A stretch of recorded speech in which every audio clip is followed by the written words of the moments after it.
Hello everyone, welcome to my channel. So in this video, I'm going to be talking about Parallel Realms No Mercy and my strategy on how to get through it. Now my strategy and the different tips that I'm going to give out aren't going to be useful for everyone, mainly because Parallel Realms No Mercy is pretty heavily dependent on what characters you have. You can say that about a lot of modes in this game, but in No Mercy especially, you can get easily screwed by RNG and just get the worst setups imaginable. Plus, whenever they add new variants to the game, these variants end up in all of the different game modes, including Parallel Realms, and these variants tend to be pretty strong. And with the inflated stats that they get from No Mercy, these variants can be a huge pain. One example that I'm thinking of that's been giving me a little bit of trouble is Curl Scout. She's not impossible to beat, but man, she's annoying. But yeah, with that being said, let's go ahead and get started. Now obviously before you even jump into No Mercy, you're gonna want to have diamond characters. And on top of having diamond characters, you're gonna want to have some highly leveled up moves. Now, you don't necessarily have to have your levels maxed out, that goes for character and moves, but the higher the stats, the better. Now, you're gonna want to have a high damage output, so you're gonna want to focus in on attack and piercing stats, but meter gain is also really helpful, obviously, so you can get your blockbusters out. But on top of that, I would say HP is also really useful as well. Even if you do manage to block every single hit, it doesn't hurt to have HP since the enemies are going to have insane attack and they're just going to do crazy amounts of damage to you while you're blocking. Now when it comes to crit rate and crit damage, that's very character dependent and variant dependent, so I'm just going to leave that one up to you. Personally, for me, I don't like to rely on crit rate or crit damage because I don't like to deal with Painwheel, who reflects crit damage, and I also think it's annoying when you get a crit on Black Dahlia and it activates her marquee ability. But if you're going to use somebody like Starshine or Cosmic Rebel who rely on crit damage, then obviously those stats are going to be useful. Now, on top of having strong characters that can deal a lot of damage, you're going to want to have some support characters to back them up. And when I say support characters, I mean characters that can give your main fighter buffs while they're sitting on the bench. Now, I'm not going to get too specific on which variants you should use since they're introducing new variants all the time, and well, honestly, I don't even know what all the variants in this game can actually do, but I will say in general, Valentine is a great support. Now what makes Valentine a great support character is that on top of having a bunch of different variants with various support abilities, Valentine also has a marquee ability called Trauma Center, which makes it so when you lose at least 10% of your health, you gain Final Stand. Now, that 10% has to be lost from a single hit, and it has to be a hit. It can't just be you take a lot of damage from thorns or some kind of damage reflect. It specifically has to be when the opponent hits you. And you can kind of weaponize this against characters that reflect damage or characters that inflict power surge, but that's kind of risky, so it's up to you.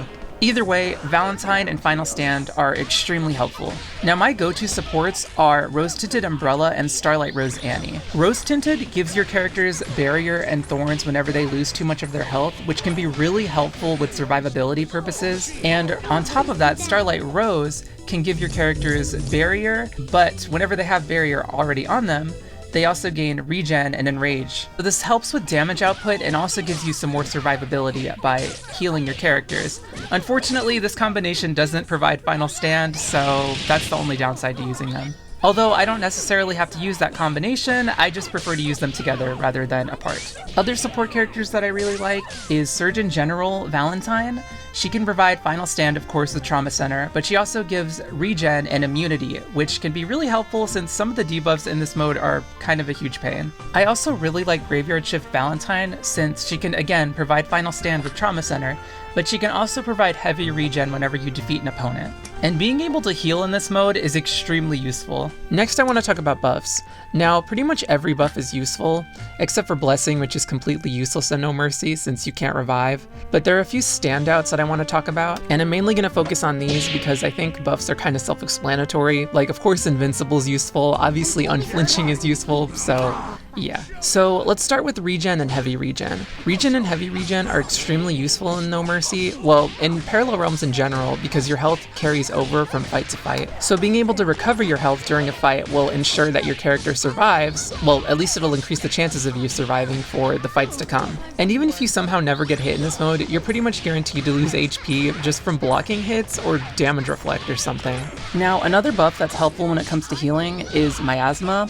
It doesn't have quite the same amount of healing as Regen and Heavy Regen, with only healing 1% of the opponent's health every second while near the opponent, but it can also drain the enemy's blockbuster, which is probably even more useful than the health regen. mainly because it acts as sort of a safety net that can keep the enemy from using their level 3 blockbuster, which is pretty much the only thing that you can't block. I mean, there's a lot of things you can't block in this game, but universally, level 3 blockbusters are pretty much the only thing that every character can hit you with. Now, the last defensive buff I want to talk about is Final Stand. Final Stand is extremely useful for if you make a mistake, or if your phone is just glitchy and your input doesn't read for some reason and you end up getting hit, or if you just get unlucky and get hit by a level 3 blockbuster, Final Stand will save you. So Final Stand makes it so your HP cannot drop below 1, and it'll keep you alive for as long as it is active, which is extremely helpful. Unfortunately, that does mean that once Final Stand ends, your health is going to be basically nothing unless you're able to heal yourself in some way, but at least it gives you a fighting chance. Now, if you're like me and you use Valentine with Trauma Center unlocked, Final Stand is only going to activate if you take 10% of your health in a single hit.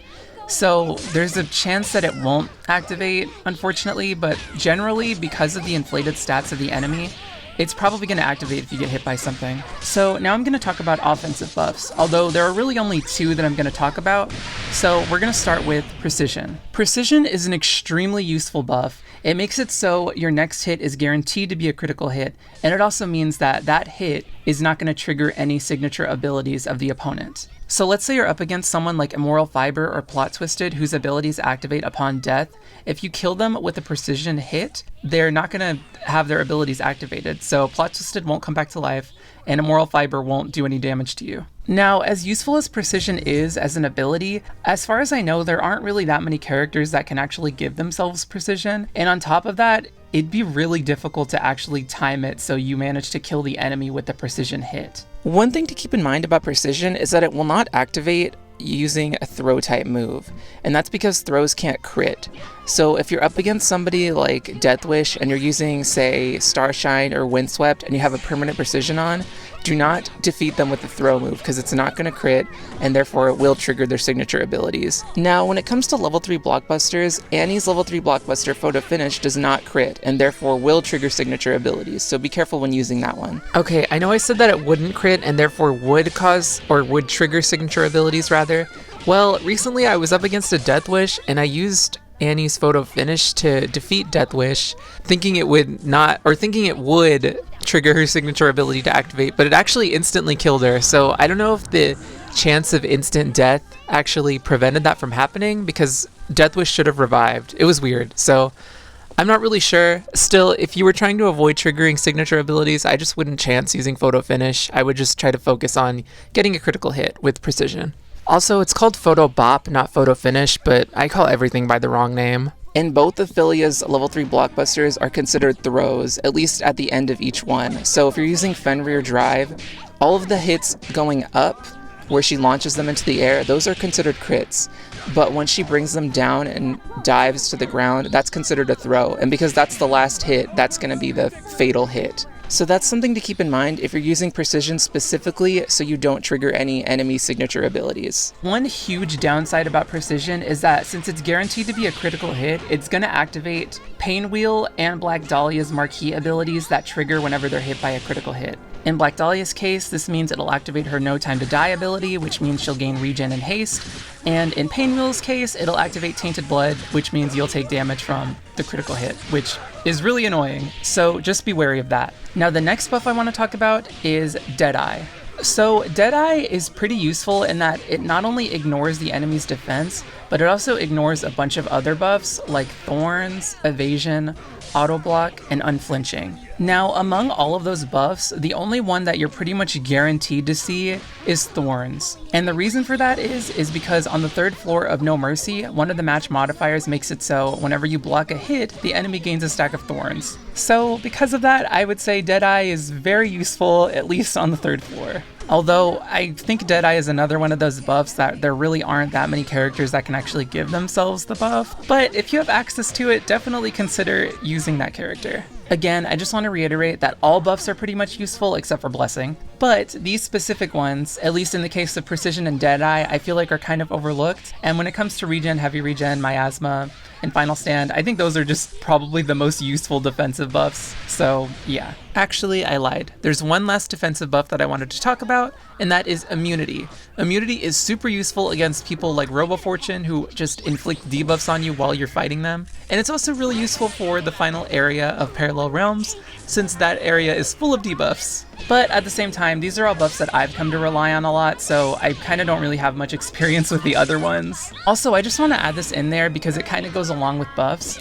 If you have a character that can actually remove buffs from the enemy or even steal them, definitely use them. You're going to find that so many of the enemies give themselves buffs in some way, shape, or form, and just being able to take those away from them makes this mode so much easier, and it can also really help you out if you're able to just apply them to yourself. So next I'm going to talk about debuffs, and I'm only going to go over 3 of them because I think these 3 are extremely helpful in this mode. So first off, Curse. Curse makes it so the enemy can't have any buffs applied to them while Curse is active, which is extremely useful because there's just so many buffs that can be annoying, especially with their inflated stats. And being able to just not have to worry about any of those buffs makes your life way easier. Next is Inverse Polarity.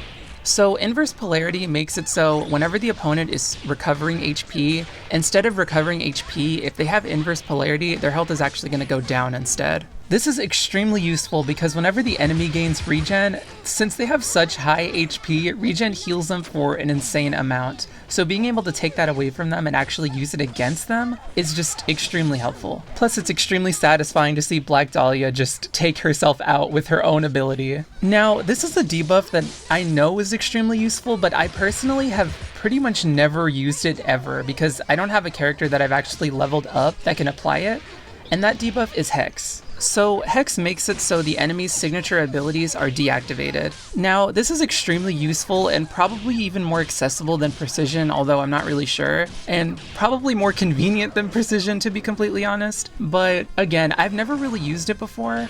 I just feel like unless you're able to apply Hex extremely frequently or are able to just permanently inflict it on the enemy, it's probably not going to last very long because one of the match modifiers in every single floor of Parallel Realms and every single match is Super Serum, and Super Serum makes it so debuffs last only half as long as they normally would. So personally, I would rely more on Precision, but I mean, I can't deny that Hex is really useful.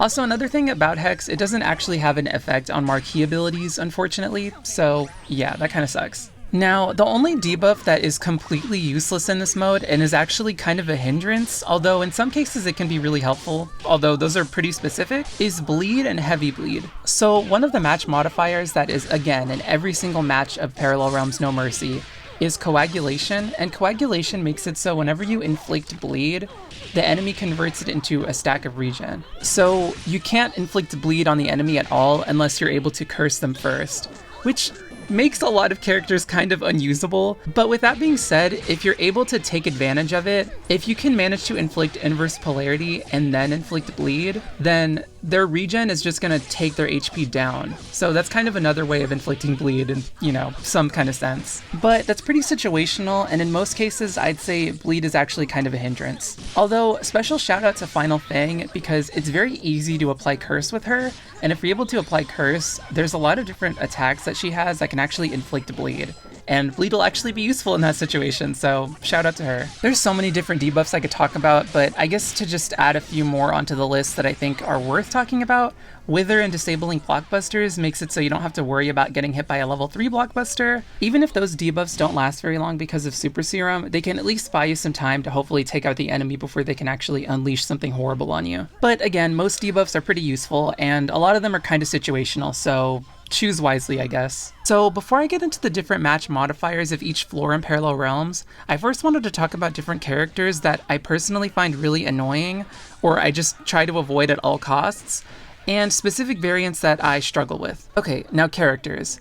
These characters I find annoying pretty much no matter what because they all have the exact same marquee ability unlocked, and they all have their prestige ability unlocked, which in some cases can be extremely annoying. So I'm just gonna start with the worst offender, and that is Painwheel. So Painwheel in No Mercy, and possibly in other difficulties, I'm not really sure, has the marquee ability Tainted Blood unlocked. And Tainted Blood makes it so whenever you land a critical hit on Painwheel, 100% of that damage is reflected to you. Now, it's only 100% if the marquee ability is maxed out, but in No Mercy, all of the abilities are maxed out. So in this case, yeah, you're gonna take 100% of the damage you hit if you land a critical hit.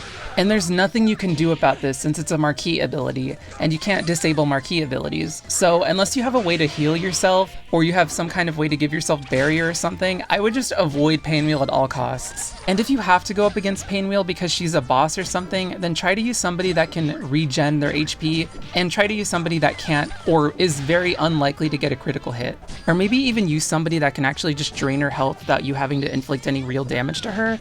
I don't really have a good strategy against Painwheel, I'm not gonna lie, so good luck. Okay, I just wanted to add, I recorded this a while ago, but I hadn't really thought about this until recently. If you use somebody like Beowulf or Sarabella, and you use throws on Painwheel, throws can't crit, like I said earlier in the video. So, they should be able to do damage to Painwheel without getting hurt from tainted blood. Assuming you use throw moves, of course. Now, I think this strategy would work decently well with Beowulf, since you can kind of get the enemy into a little throw loop if you use Wolf Shoot and then gain stacks for his hype mode and activate that just to continue to throw them over and over again. I don't know how well this would work with Sarabella because I'm not really well versed with her moves, but I think this is something that you should consider trying if you have a strong Beowulf and or a strong Sarabella.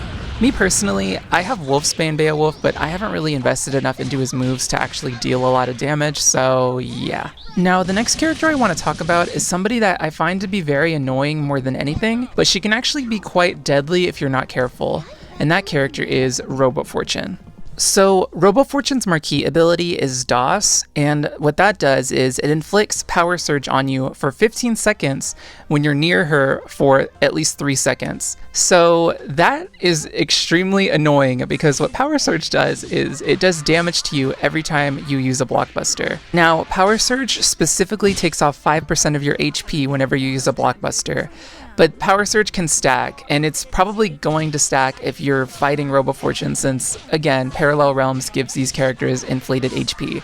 So, unless you can kill her super quickly or have immunity, you're gonna get stuck with Power Surge. And since you're probably gonna be using blockbusters, yeah, be prepared to lose some health when fighting her. Oh, and Power Surge can actually kill you. Now, the thing that makes RoboFortune go from annoying to deadly is actually her prestige ability, Geiger Counter. So what Geiger Counter does, also I just want to apologize, I don't actually know how to say it. I don't know if it's Geiger or Geiga, I'm just going to say Geiger, but anyways. So upon activation, Geiger Counter gives RoboFortune 5 stacks of precision, and from then on, for every buff that she and you have, damage is going to be reflected onto you every time you hit her. And at max prestige level, that damage is going to be 20% for every buff that you guys have. So if you have one buff and she has one, then that damage is going to be 40%.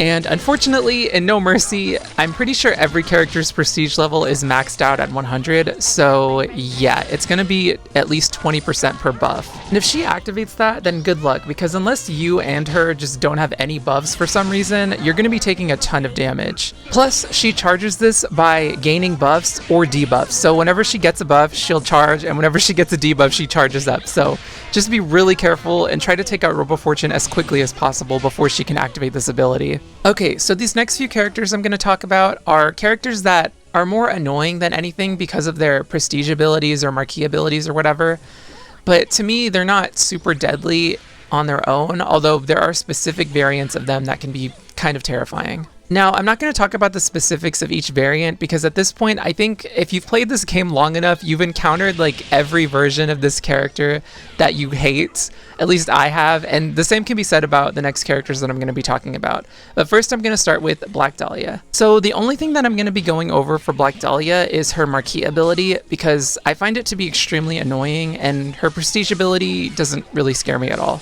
So in No Mercy, Black Dahlia's marquee ability is No Time to Die, and what No Time to Die does is it makes it so whenever she gets hit by a critical hit, she gains 1 stack of regen and she gains haste for 15 seconds.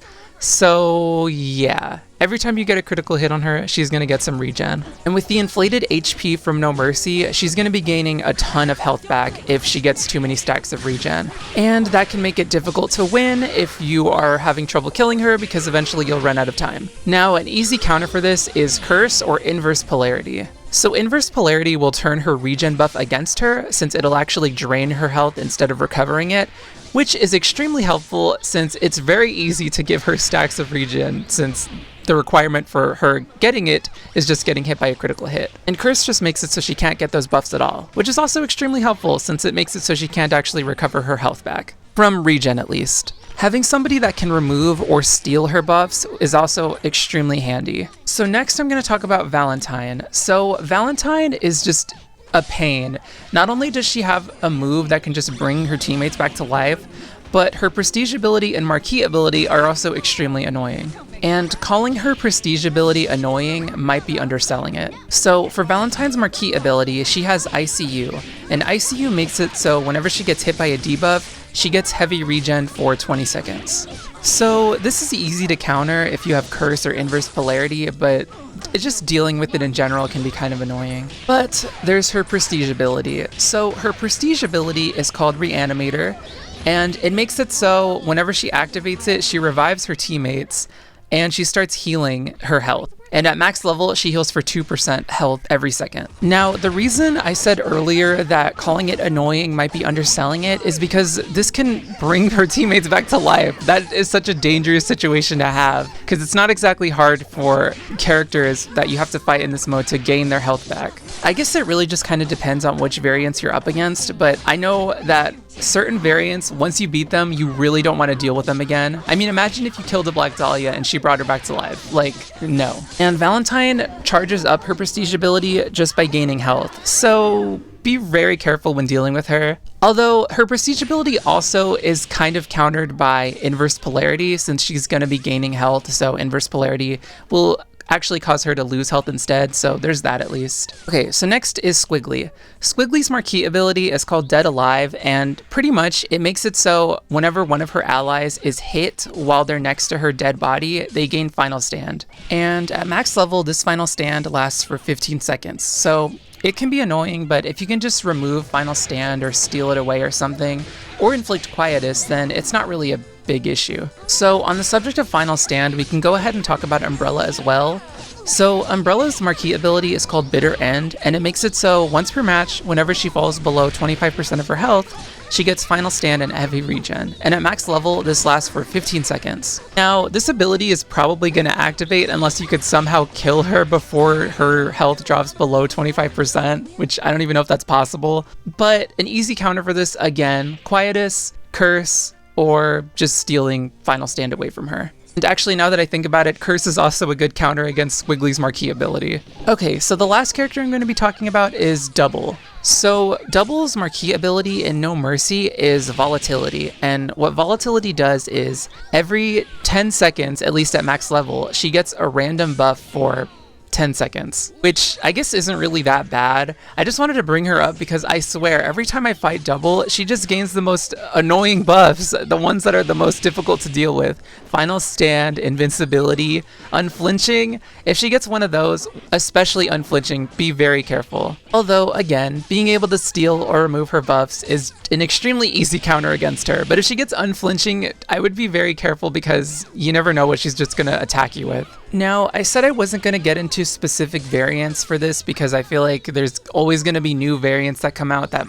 are probably going to be hard to deal with, so it seems kind of pointless. But I'm going to go ahead and bring her up because I know she's always going to be annoying to fight, and that character is Deathwish Umbrella. So Deathwish Umbrella is very deadly because her signature ability makes it so whenever you hit her on your 7th combo hit, she can steal your buffs and then she inflicts Hex on you. And that can be a huge problem for some characters. Also, I just said that whenever you hit her on the 7th combo hit, she steals your buffs. Yeah, whenever she hits you with her 7th combo hit, she still steals your buffs. So yeah.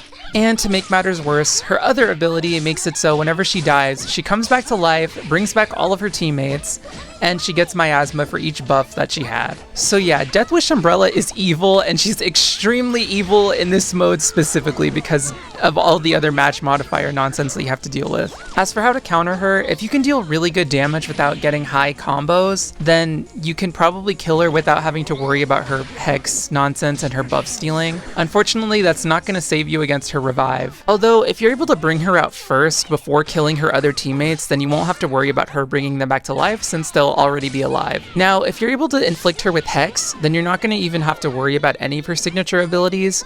Although, I don't know if there's a character that can actually permanently inflict Hex. If it can only inflict hex temporarily, then I would be a little bit more concerned because, again, debuffs don't last as long. Now, my strategy is pretty much just to use somebody that can give themselves permanent precision like Starshine or Windswept and just beat her using them while they have precision. That way you don't have to deal with her inflicting hex on you, stealing your buffs, or bringing back her teammates. Although I just want to reiterate again that be very careful when you're dealing the final blow, because if you kill her with a non-critical hit, it's going to activate her signature abilities.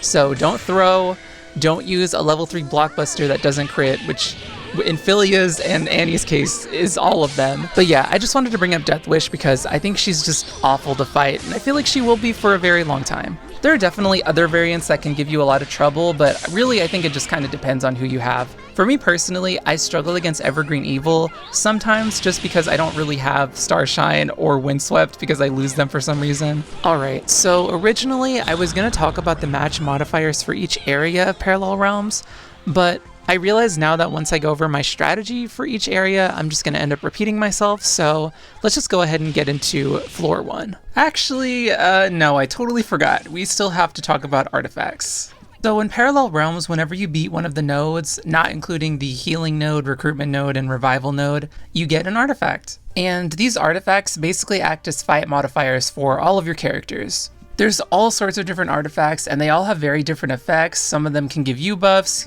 inflict debuffs on the enemy, have some kind of passive ability that activates whenever you do something specific. I'm not going to go over all of them because there's just way too many. And also because while there are a lot of artifacts, you aren't guaranteed to see all of them. There's going to be some you probably aren't going to see, in fact. But with that being said, I am going to talk about the artifacts that I prefer, and I'm also going to talk about one specific artifact that I think you should avoid. And the artifact that you should absolutely avoid is Explosive Tips. So what Explosive Tips does is it gives your fighters a 15% bonus to their projectile damage, and it also gives their projectiles a 50% chance to inflict heavy bleed for 10 seconds. Now, on paper that sounds amazing. The extra damage is nice, and a lot of characters that fire projectiles, especially for their blockbusters, hit multiple times, so you're pretty much guaranteed to get a heavy bleed off. Unfortunately, that bleed is the reason that this artifact sucks, because in No Mercy, and I think in Nightmare as well, there is a match modifier called Coagulation, which basically makes it so anytime the enemy gets inflicted with bleed, bleed is converted into regen. So instead of having a 15% chance to inflict heavy bleed, you're basically getting a 15% chance to inflict regen, or I guess give the enemy regen would be a better way to phrase that. There is another artifact called Supercharger, which actually gives your energy and beam attacks a chance to inflict inverse polarity. So if you have that one, it's kind of a good combination with this one, since the bleed will get converted into regen, but the inverse polarity will turn that regen against them. But to me, that artifact doesn't make this artifact worth it, because Explosive Heavy Tips affects all projectiles, whereas Supercharger only affects energy and beam attacks. So it can be effective if you're using somebody that has energy and beam attacks, but if you're using a character that doesn't have energy and beam attack projectiles and you actually use those projectiles, then you're going to inflict bleed and have no way to inflict inverse polarity, at least not through Supercharger. Plus, because of one of the fight modifiers in this mode, which is Super Serum, your debuffs aren't going to last as long as they normally would, and regen is actually going to outlast inverse polarity. So to me, it's just not worth ever taking Explosive Tips. I guess if you have somebody that can consistently inflict inverse polarity, then maybe, but I just don't think it's worth it. Even if you have the perfect character to go with this artifact, it's not going to work for every character, and if you lose that character, then what are you going to do? You're kind of stuck with Explosive Tips. I actually did a bit of testing with this, and Dark Horse actually makes pretty good use of Explosive Tips. I was able to inflict heavy bleed pretty frequently because of her permanent curse debuff, so actually maybe this artifact isn't all that bad, and I imagine it's pretty good with someone like Unholy Host, who has a lot of projectiles, but also is able to inflict curse, so yeah. I still don't really recommend this artifact because I feel like it just makes some characters more difficult to use, like Annie. I don't know if there's an Annie out there that can curse, so it's just up to you. Now, for my personal favorite artifacts in this mode, I'm going to start with Prescience of Aeon. So Prescience of Aeon makes it so your first fighter starts off with 2 stacks of evasion, And while they benefit from evasion, they gain 5% blockbuster meter every 3 seconds. The blockbuster meter gain is nice, but what really stands out for this relic is the evasion, because with the evasion, it makes it extremely easy for you to get your first hit on the opponent. Since you don't have to worry about the enemy hitting you, you can just run straight at them and attack them, and usually, oftentimes the enemy is trying to hit you first, so you'll probably get a hit in, and from there you can start your combo, and you can just do all sorts of damage. And if you're lucky, you'll be able to hold on to your stacks of evasion for future fighters in that match. So yeah, plus if you have Windswept, evasion is also going to make it really easy to activate her ability. Alright, next is Flashbangs. So Flashbangs makes it so at the start of each match, the first fighter on the enemy team loses 10% of their health and they are stunned for 2 seconds. So Flashbangs is extremely useful because not only does it take off HP from the enemy, but it lets you get off your first hit without having to worry about them hitting you. So it's just extremely awesome, and it lets you stay aggressive, at least for the beginning of the fight. So the last artifact I want to talk about is Immortality of Lamia, or is it Lamia? I have no idea. But either way, Immortality of Lamia makes it so the first fighter on your team that would suffer from a fatal hit regains 25% of their health and they get Final Stand for 10 seconds. So this artifact is awesome because it kind of acts as a safety net for your characters, kind of like how Valentine acts if you have Trauma Center. So yeah, I don't think I really need to say much more about that. It's pretty self-explanatory how useful it is. So like I said, there are tons of different artifacts. It's your personal preference what you want to pick. I just recommend you never take explosive tips. And also all the ones that I just listed are actually gold tier. Well, explosive tips is silver tier, but the ones that my favorite artifacts are actually gold tier. So you're probably not even going to see them. You might see 1 or 2, but it's pretty unlikely that you'll see all of them. Alright, finally, I'm gonna actually talk about the areas in Parallel Realms No Mercy. It's been like, what, 30 minutes? Probably more at this point, but yeah, here we are. Naturally, I'm starting with Area 1, so let's go ahead and get into the fight modifiers. So these first 5 fight modifiers, that is a tongue twister, that I'm about to list are actually fight modifiers that are in every single node in this entire No Mercy battle, whatever. It's every single node in every single area, so get used to seeing them. So starting with Annihilator, Annihilator grants 600% bonus attack, and then Elder Goddess grants 600% bonus HP, or health. Like I said before, No Mercy has inflated stats. I think every single difficulty in Parallel Realms has inflated stats, but they're only going to get higher from here.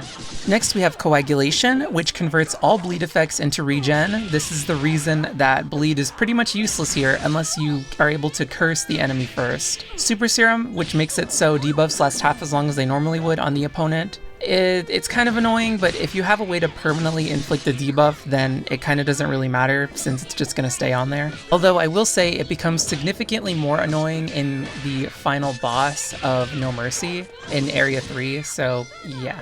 And then there's Deader Than Dead, which makes it so defeated opponents cannot be revived. So basically, if the enemy kills you or you die somehow, you can't come back to life. This fight modifier is the reason that Blessing is useless, and is also the reason why No Mercy is extremely annoying. Well, one of many reasons. Now, for Area 1 specifically for the regular nodes, we have Halftime, which makes it so once per match, if the enemy drops below 50% health, they gain 5 stacks of regen for 6 seconds. Can be kind of annoying since they have inflated health, so they're going to gain a lot of HP per second from regen, plus 5 stacks of it is, yeah, a lot.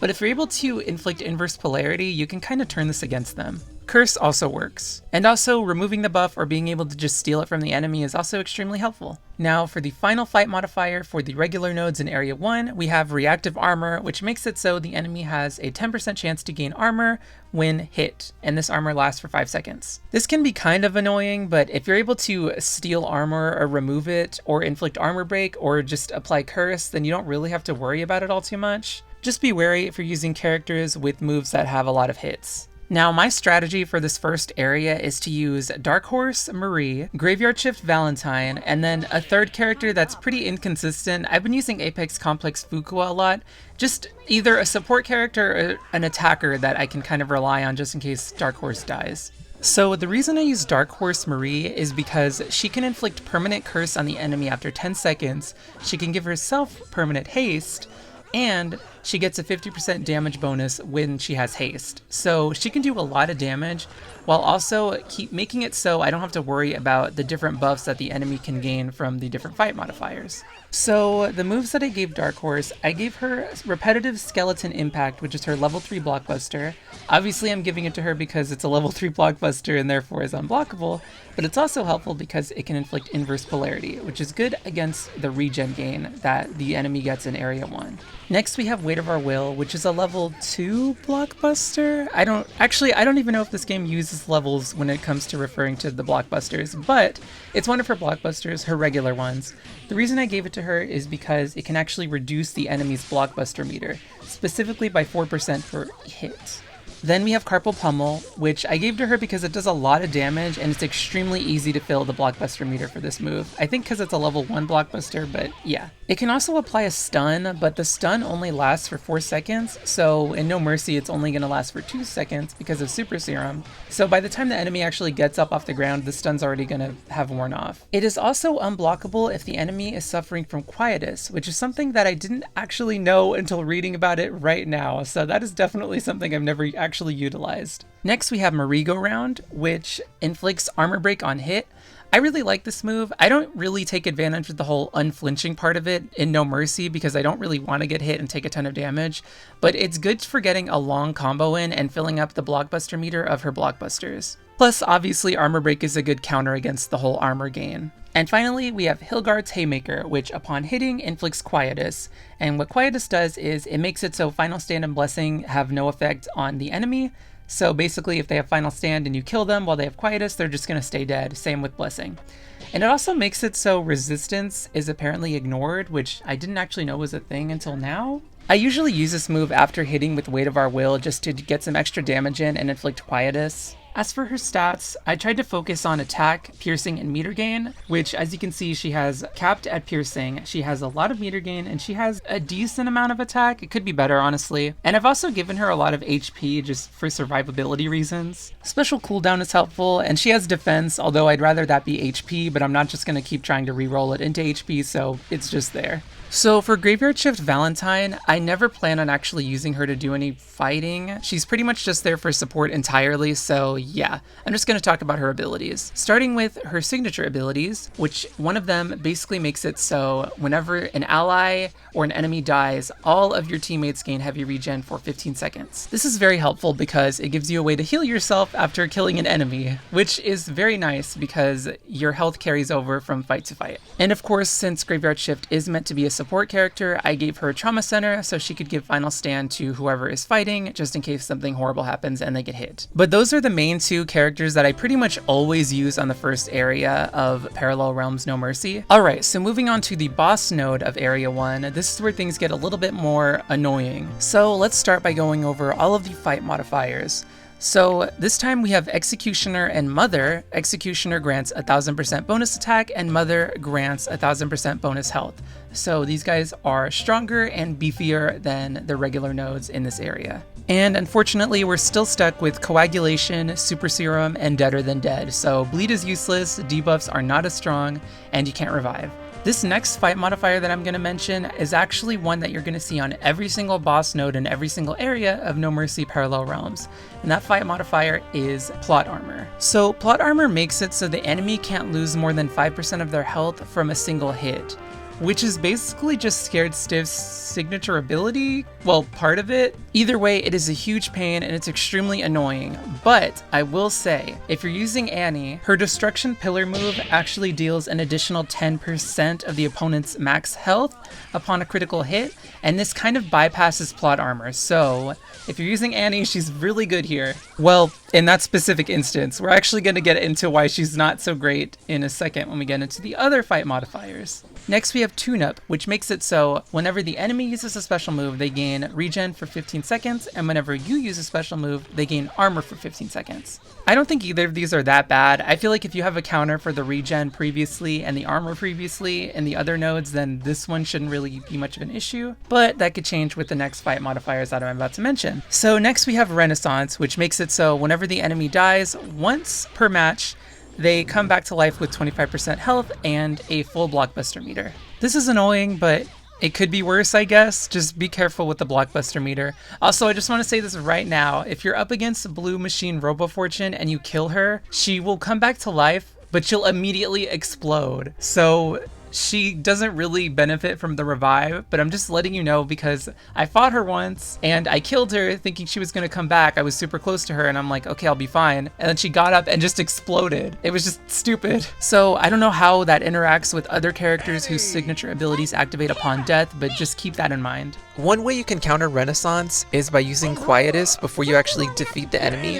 If you're able to inflict Quietus, they will stay dead, since Renaissance pretty much acts like Blessing. Though they can still be revived, Quietus will at least prevent Renaissance from activating. Now for the final fight modifier that makes this whole thing a huge pain is Possession Change. So basically what Possession Change does is if the enemy is defeated near a dead body or near a defeated teammate, whatever you want to call it, the fallen teammate, aka the one that was dead, will come back to life with 50% of their health. So this is obviously annoying because the enemies can just keep bringing themselves back to life and it can be really hard to defeat them if you don't have decent positioning. Now, as for how to deal with this, if you have a character that can prevent people from reviving, like Marie by using her Mortuary Charge, then that can also make this a lot easier to deal with, since you don't have to worry about positioning at that point. Other characters work. A specific variant that I know would work is Biting Cold Painwheel, since her signature ability prevents dead enemies from coming back to life if she defeats them. And then I believe Umbrella's level 3 Blockbuster can actually prevent defeated opponents from coming back to life, although I don't fully understand how it works. At least I don't understand when it comes to Renaissance and Blessing, but assuming you use Umbrella, then you would know better than me. Those are just a few examples. There's probably others out there that I'm not sure about.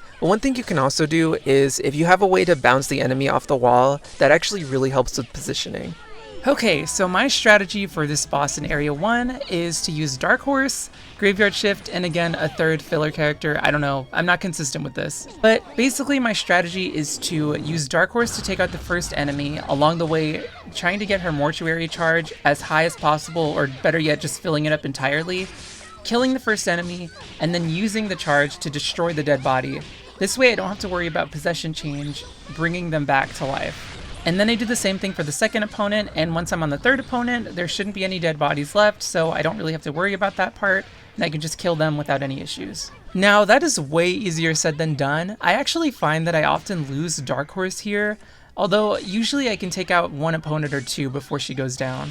I find that when I charge up her Mortuary Charge, sometimes I can get hit during the process, so I try to be a little bit careful when doing that, but sometimes I just get kind of greedy and end up charging for too long. And the strategy can get kind of messy depending on who I'm fighting against. Like, if I'm up against Death Wish, that can be a problem. Or better yet, a Pain Wheel, since I don't really have a way to counteract her Tainted Blood with Marie, at least not Dark Horse. But actually, on the topic of Death Wish, this is something that I think is a good time to bring up now.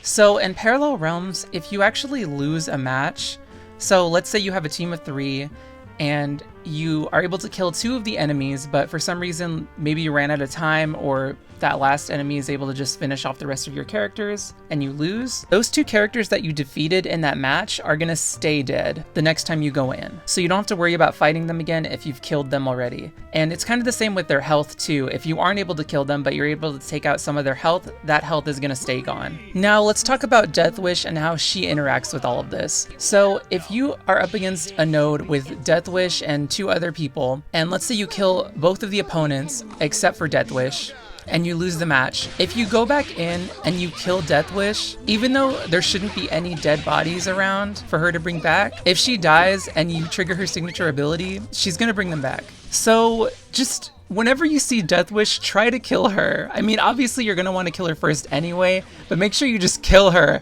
because if you don't, and you kill everybody else except for her, she can still bring her team back to life, even if you go in and there are no dead bodies around. Frankly, I think that's kind of BS that that's how it works, but it's just something that you need to know. It sucks, it's happened to me, it's awful. I'm not sure how this works with Valentine. I assume she can't bring people back to life with her blockbuster move because I think that actually requires a dead body to be around. But I don't know how that affects her prestige ability. I'm not sure. But I say all that to say you can kind of power through the boss node if you're able to take out some opponents, because when you go in the next time, they should still be gone and their dead bodies won't be around, so you don't have to worry about possession change. But one more thing I wanted to say that's going to be more relevant for the final node in Area 3. If you actually force quit out of a match, or if you just quit the match without having completed it, then the status of the enemies goes back to the way it was at the beginning of the match, but it will count as a loss for you, so you will lose all of your fighters and obviously they'll be dead.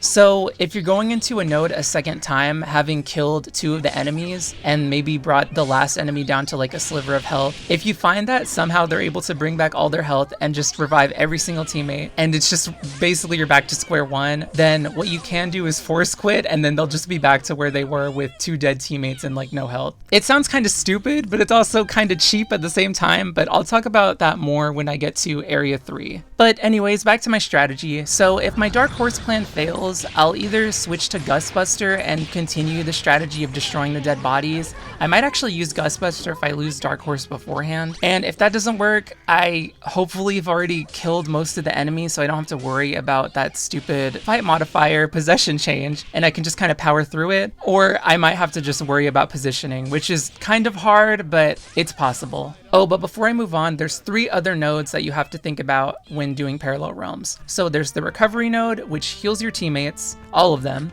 The Revival node, which brings a character back to life and or heals a teammate if you don't have any dead party members. And then the Recruitment node, which lets you recruit a character. So the way the Recruitment node works is basically you get a choice of 3 different variants, and you can add one of those variants onto your team for the rest of the run. They've actually explained this before, but to be completely honest, I don't remember the details on which characters you're actually able to select and how the game decides what choices you get. All I know for sure is that you're guaranteed to get a Marie because she's the newest character. Well, get her as a choice, I mean. And then I think one of them has something to do with the newest characters that they add. Well, the newest variants, I mean, but I'm not completely sure. But yeah, I pretty much always take the Recruitment node because, I don't know, why not? It's kind of fun. It's kind of a crapshoot. Sometimes you'll get really good characters, and then sometimes you'll just get like the worst characters ever. So it's kind of up to you on whether or not you want to risk it. I like to chance it because I think it's kind of fun. As for the Recovery node, honestly, I usually never take it. I'll take it if I really need it, but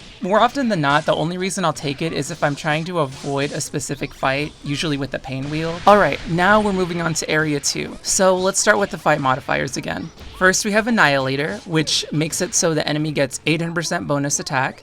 Then Elder Goddess, enemy gets 800% bonus HP. And then of course we have Coagulation, Super Serum, and Deader Than Dead, so bleed useless, debuffs not as good, and you can't revive. And then for the final 2 fight modifiers, we have House Advantage, which makes it so when the enemy is at an elemental advantage, they gain 5% blockbuster meter per second. And then we have Danger Zone, which makes it so when the enemy's health is below 25%, their attacks are unblockable. To be completely honest, I don't find any of these fight modifiers to be scary, well, any of these new ones. House Advantage, I guess, is kind of scary if they're at an elemental advantage, but I mean, that's not going to be all the time. I feel like that's very unlikely, to be completely honest, so yeah. The only thing I'd be scared of is Danger Zone, because obviously their attacks are going to be unblockable, so you're going to want to be really careful when their health gets super low. So my strategy does change here. At this point, I actually switched to Starshine Annie. And for support, I usually use Surgeon General Valentine and Rose Tinted Umbrella. So let's start with Starshine.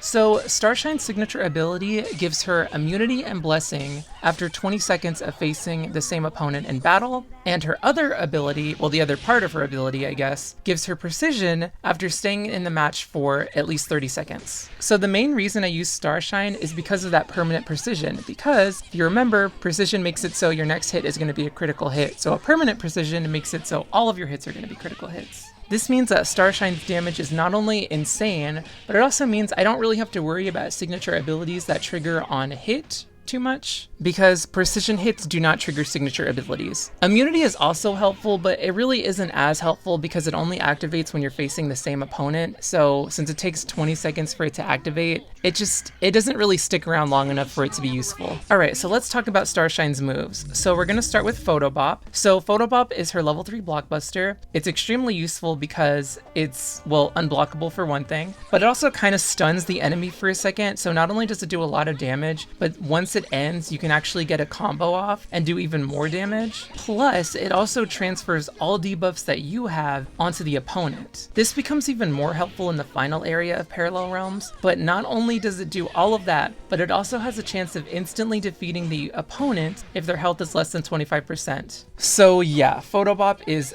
actually amazing. The next blockbuster we have is Meteor Strike. So Meteor Strike I have on here mainly because I've had it on Annie for so long that I've just kind of gotten used to it being there. I put it on her because it had really good stats, so that's the main reason I have it. It has a chance, well, it has a 100% chance to get a critical hit if the opponent has a fully charged blockbuster. I really like it because it does a lot of damage all at once. And next we have Sagan Beam, which is easily my favorite Annie move ever. So Sagan Beam makes it so 50% of the damage that it deals is regained as health. This is extremely useful in Parallel Realms, especially in No Mercy. Well, it's useful in all difficulties, let's be real, because it can restore some of your health back. So it's just a nice, easy way to heal, basically. And then for her final two moves, I use 2 Destruction Pillars.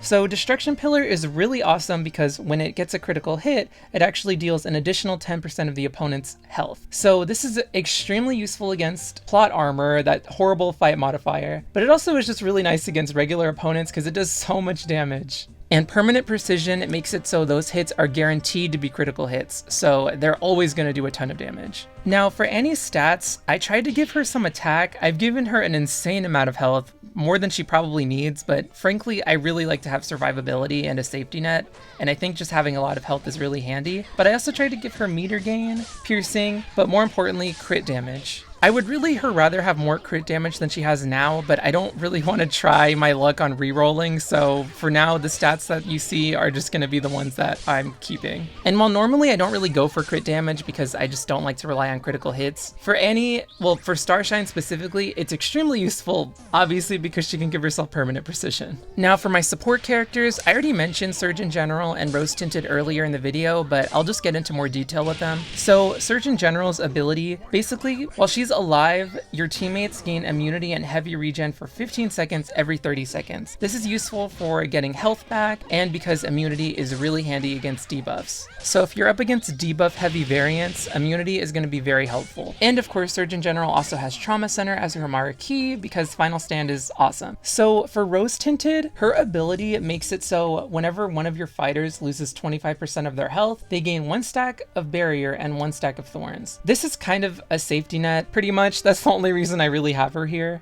And also, if I'm ever able to bring the enemy down to like a sliver of their health, to the point where if they actually hit me while I have thorns, it'll kill them, it kind of comes in handy there. The other part of her ability, it makes it so she clears all debuffs every 20 seconds. Again, this is pretty useful and just kind of handy to have against very heavy debuff oriented enemies. But yeah, I pretty much use these 3 for all of Area 2, including the boss, which I'm gonna get into right now. So the fight modifiers for the boss in Area 2 are Executioner, which means they get 1200% bonus attack. Yeah, that's a lot. Mother, which means they get 1200% bonus HP or health. Again, that's a ton. And then of course they have Coagulation, Super Serum, Deader Than Dead, and then Plot Armor makes a return. Now this is where it gets kind of interesting. So the fight modifiers that you're gonna see are actually the same ones that you see during the elemental prize fights that they have every week. So you should already be kind of familiar with these even if you haven't done Parallel Realms. Unless of course you've never actually done an elemental prize fight before, then these will be new to you. So let's go over them one by one. So first we're going to start with Emission Spectrum, which is probably, in my opinion at least, the most annoying one that you're going to end up dealing with for this boss. If not the most annoying, the second most annoying. But anyways, Emission Spectrum makes it so light elemental fighters gain a buff every 10 seconds and at the start of the match, and this buff cycles between immunity, Final Stand, unflinching, and invincibility. On top of that, they also have a 25% chance on hit to transfer 1 debuff from them to you. So this one is annoying because buffs, immunity, final stand, unflinching, and invincibility are all extremely good defensive buffs. Immunity obviously makes it so you can't inflict debuffs, although if we're being honest, that's probably the least bad one of these buffs. Final stand, of course, makes it so you can't actually kill them. Unflinching makes it so you can't flinch them, so they can easily retaliate against your attacks. And then invincibility just means you can't hurt them at all. I actually didn't even realize that they had a debuff transfer. That's kind of weird. I didn't know that. So I guess be careful if you're going to use somebody that uses debuffs, but I think the best way to handle this is to honestly just use somebody that can steal buffs or remove buffs. Because by taking away their buffs, you don't have to worry about, well, their buffs. Those are the only reason that this is annoying. Now, to be completely honest, I don't really know how the buffs work if you're able to get that buff naturally. So if the enemy is able to give themselves final stand, I don't know how the cycling works. But that's why I say the best way to deal with it is to just steal their buffs. Or I guess inflict curse, but I think being able to steal their buffs is probably more useful. Okay, next we have Flashpoint, which affects fire elemental fighters. So fire elemental fighters gain permanent enrage every 15% of health that's lost, and they also have a 50% chance to inflict a 4-second stun when they deal at least 10% of damage from a single hit. So this is probably the easiest one to deal with and the least scary in my opinion. And it's just because it's only effective if they're able to actually land a hit on you. Otherwise, it doesn't really matter. I mean, the enrage is going to increase the damage they deal if you're blocking, but as long as you stay aggressive and are able to just keep on hitting them, you don't really have to worry about anything. It's not like it's going to protect them from dying, in the same way that Emission Spectrum was able to keep the enemy from dying. So yeah, this one is nothing to worry about, honestly. Next we have Gone with the Wind.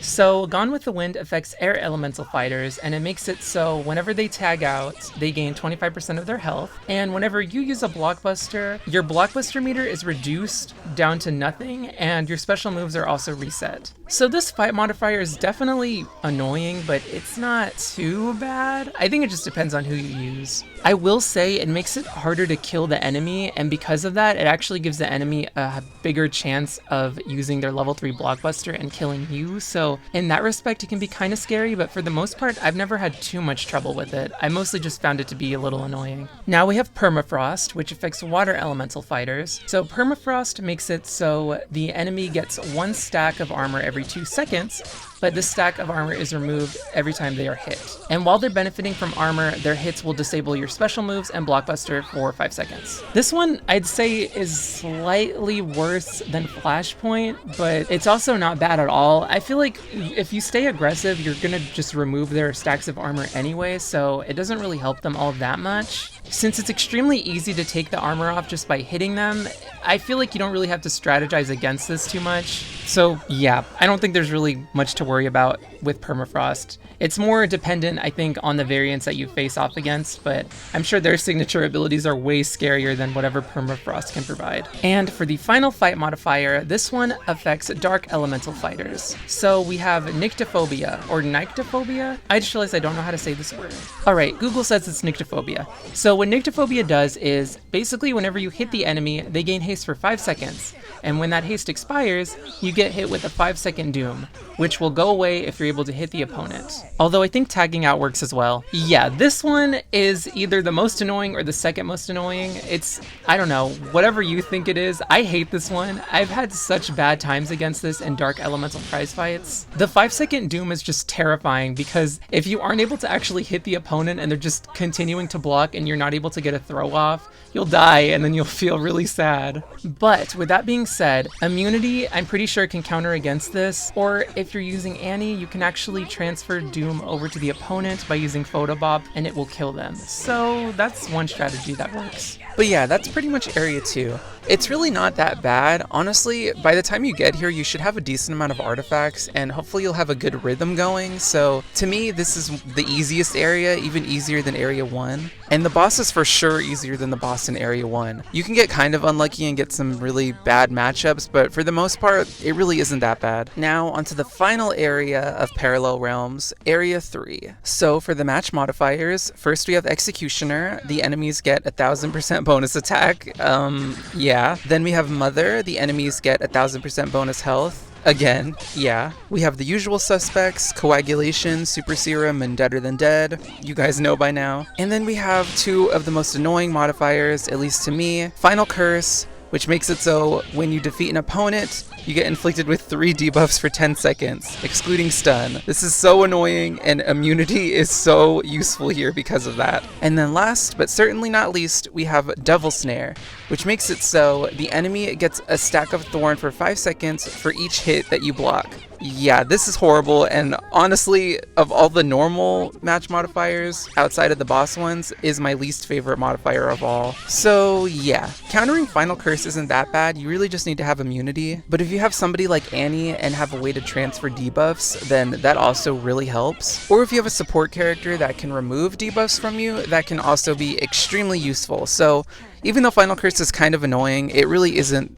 terrible. It could be worse, I guess. And if you don't have a way to give yourself immunity or just to remove the debuffs at all, well, it's pretty much luck of the draw because the debuffs are random, so good luck. So now we have to talk about Devil's Snare. Devil's Snare is extremely annoying because it punishes you for blocking, which is really terrible since in No Mercy, if you get hit by anything, it can spell the demise of your character. So this is where Deadeye shines. If you have Deadeye, then you don't actually have to worry about thorns because Deadeye ignores it. So that means you'll be free to block any hit that you want without having to worry about dealing with thorns. And then of course there's Curse, which makes it so they can't even get thorns in the first place. You can also kind of just power through thorns if you have healing or barrier. In fact, that's pretty much what my strategy is for this floor. Typically I use Starshine and Rose Tinted along with the Valentine, and Starshine's Sagan Beam is able to heal herself. So as long as the enemy doesn't gain too many stacks of thorns, I can pretty much heal the damage that I take. Plus, Photobop is extremely useful for transferring over those debuffs onto the enemy. So if you have an Annie that you've invested in, she would be extremely useful here. Frankly, she's just useful all around in this entire mode, just because she has so much versatility. Now, a couple of noteworthy artifacts are Flashbangs and Prescience of Aeon. Prescience of Aeon makes it so you don't actually have to block any hits, you can just be aggressive and attack the enemy, and you don't really have to worry about them hitting you back because you have evasion. I mean, for the most part. I think there are actually a couple of characters that they have a high enough hit combo that they can actually hit you even if you try to hit them first. It's weird, it's hard to explain too. And Flashbangs obviously stuns the first enemy, so of course you can just hit them without having to worry about them retaliating. So if you have either of those artifacts, you don't even really have to worry about Devil's Snare at all. Now finally, the boss node of floor 3, aka the final boss of this entire mode. And also, probably the most evil node in this entire mode. Alright, so the fight modifiers we have this time around are Executioner, which gives the enemy a 1600% bonus to their attack, Mother, which gives them a 1600% bonus to their health, and then of course the usual suspects, Coagulation, Super Serum, Deader Than Dead, and because this is a boss node, of course, Plot Armor. Alright, let's get into the new modifiers. So first we have Barbed Wire, which makes it so the enemy has a 15% chance to inflict bleed for 5 seconds when hit. This modifier is really annoying because it chips at your health and it also puts a halt to your healing since it overwrites a regen. So an obvious counter to this is immunity. That's extremely helpful here since you don't have to worry about bleed. If you have somebody that can convert bleed into regen like Valentine, that'd be really helpful. I think in most circumstances this fight modifier wouldn't be that bad. The problem is that really in this mode you could use as much health as you could possibly get, and having it be chipped away is just extremely dangerous, especially since even if you're blocking a hit, because of the high attack stat of the enemy, you're probably going to take a lot of damage just from blocking. So next we have Time Dilation. So Time Dilation makes it so when you're near the opponent, their debuffs last half as long and their buffs last twice as long.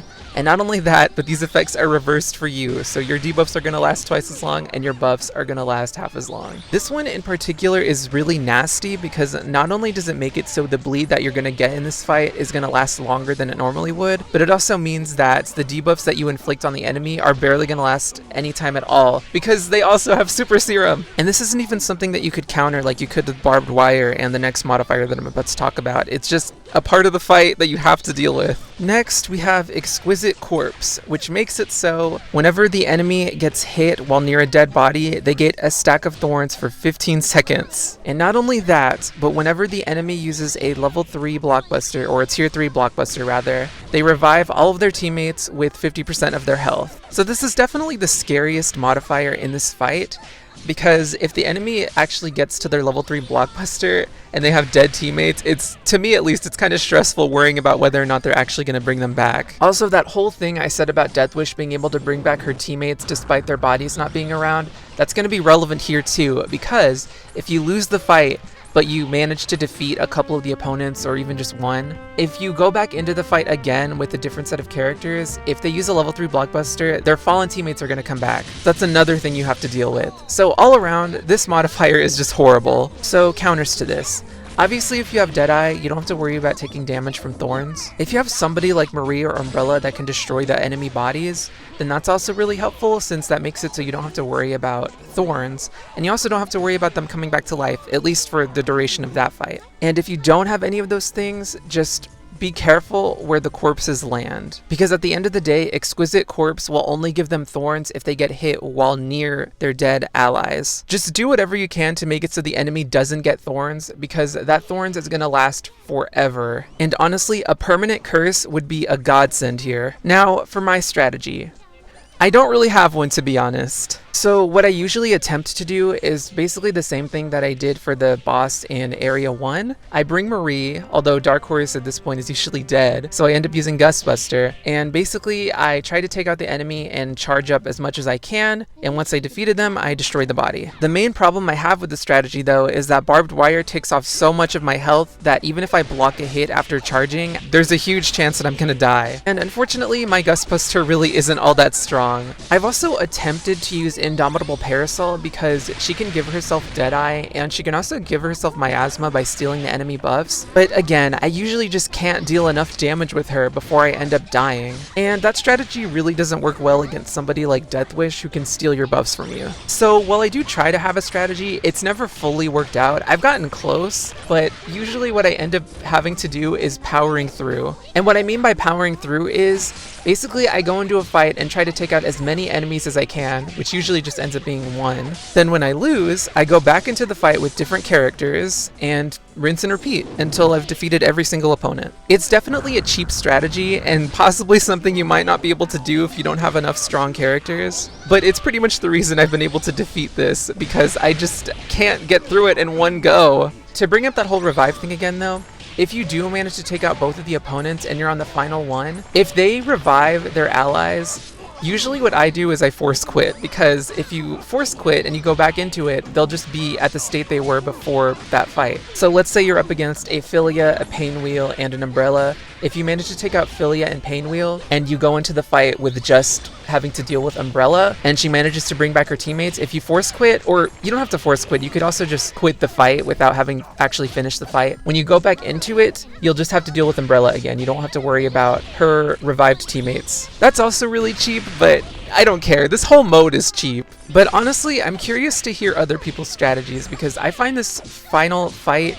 really difficult. The closest I've ever come to beating it without losing anybody is when I went up against Reigning Champ Umbrella, Class Cutter Philia, and Furry Fury Misfortune, in that order. I'm not really sure what went wrong in that fight, but I know I lost somebody and had to go back into it again. That's another thing, this fight is even more difficult because you usually get really annoying variants to deal with. But yeah, once you've overcome this horrible fight, you've finished Parallel Realms No Mercy! Congratulations! Well, that was Parallel Realms No Mercy. Hopefully my strategies and my tips are helpful to somebody. I know I kind of rambled on a lot about a bunch of stuff. I just wanted to be clear about what I was explaining, and I wanted it all to make sense. Since recording this video, I've actually changed up my strategy a bit. Instead of using Dark Horse at the beginning of Area 1, I actually now use Class Cutter, because she can inflict heal block, which means I don't have to worry about her giving the enemy regen, and I don't have to worry about the enemy gaining regen naturally from the fight modifiers. Well, they still get regen, but at least I have a way to prevent them from healing from regen, even if it's only temporarily. Also, since recording this, update 6.3 came out, and a lot of changes were made to characters, including Starshine and Deathwish, which makes me feel a little validated in my thoughts about not talking about specific variants,